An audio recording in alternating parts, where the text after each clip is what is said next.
வாங்க நம்ம சிலுவை எப்படி செய்யலான்னு பார்க்கலாம். முதல்ல நம்ம குருத்தையில எடுத்துக்கலாம். எடுத்துட்டு அதனோட ஒரு பகுதியை மடக்கி இந்த மாதிரி நல்லா எடுத்துக்கோங்க.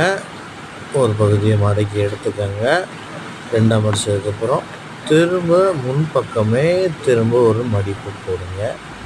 மடிச்சிட்டு திரும்ப பேக் சைடு அதே அளவு திரும்ப என்ன பண்ணுங்கள், ஒரு மடிப்பு மடிச்சுட்டு அளவு பார்த்துக்கோங்க. லெஃப்ட்லேயும் ரைட்லேயும் உங்களுக்கு அளவு முன்ன பின்ன இருந்தாலும் உங்களுக்கு ஒரு சாட்டிஸ்ஃபைடான ஒரு அளவு வச்சுட்டு நீங்கள் என்ன பண்ணுங்கள், நான் மடித்த மாதிரி பேக் சைடு மடிச்சுட்டு முன்னாடி ஒரு மடிப்பு, அதுவே பின்னாடியும் ஒரு மடிப்பு மடிச்சிடுங்க.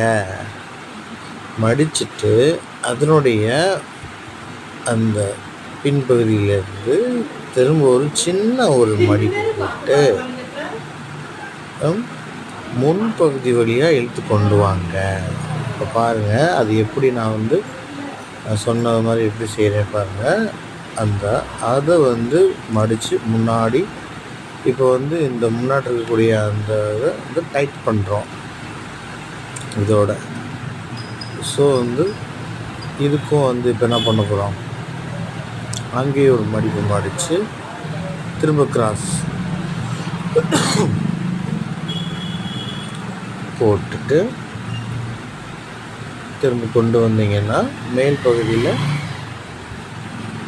அதை மடிச்சிடலாம். திரும்ப ஒரு சுற்றிட்டு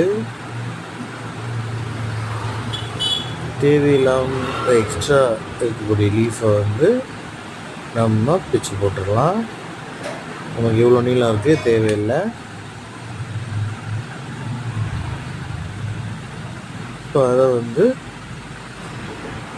நமக்கு கரண்ட் வராமல் இருக்கிறதுக்கு நம்ம இதில் நம்ம சொருகி விட்டுருவோம்.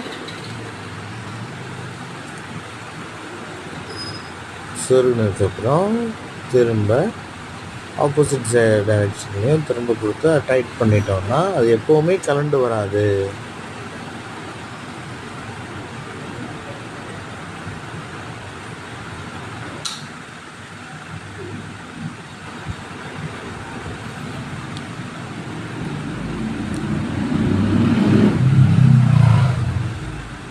பாருங்க, அவ்வளோதான். சிலுவை இப்போது ரெடி ஆகிடுச்சு. அவ்வளோதான் முடிஞ்சு போச்சு. சிலுவை ரெடி.